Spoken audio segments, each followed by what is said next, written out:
This is why you should never explore an abandoned tunnel under your house.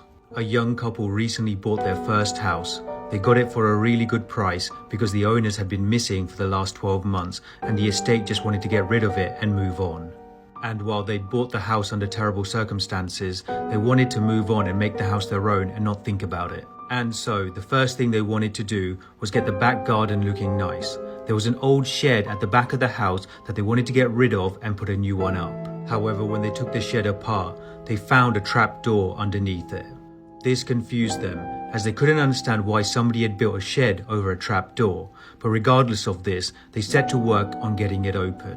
One night, after days of trying to get it open, it finally flew open, and what they saw inside surprised them.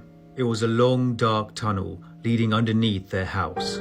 Regardless of this, they just assumed it was probably some old tunnel that was there before their house was built and then their house being built on top of it, so they decided to go and explore it. At first it was exactly what they expected, just a dark, dingy, dirty tunnel, and there were no signs of anybody having been down here for decades. However, they decided to follow the tunnel and get to the end, but what they found surprised them. They found a red door that was slightly ajar and unlike anything they'd seen up until this point, and they could hear music coming from the inside of it. Both of them were incredibly creeped out by this, but they knew that they had to go in and see where the music was coming from. This is where everything changed, and they found a nightmarish gothic underground lair. The rooms were red and littered with horrendous paintings and skulls.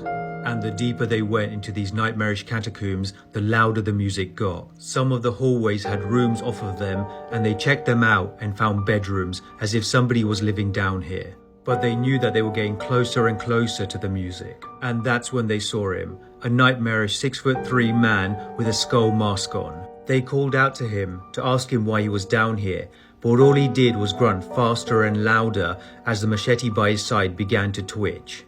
He then began to move towards them slowly, and this freaked them out and decided that they needed to get out, so they turned around and ran. They tried to make their way out of this underground lair, but it was so twisty and turny they couldn't work it out. They finally found the way they'd come in and were on the right path. But just as they did and they were about to get out, the wife fell over and tripped.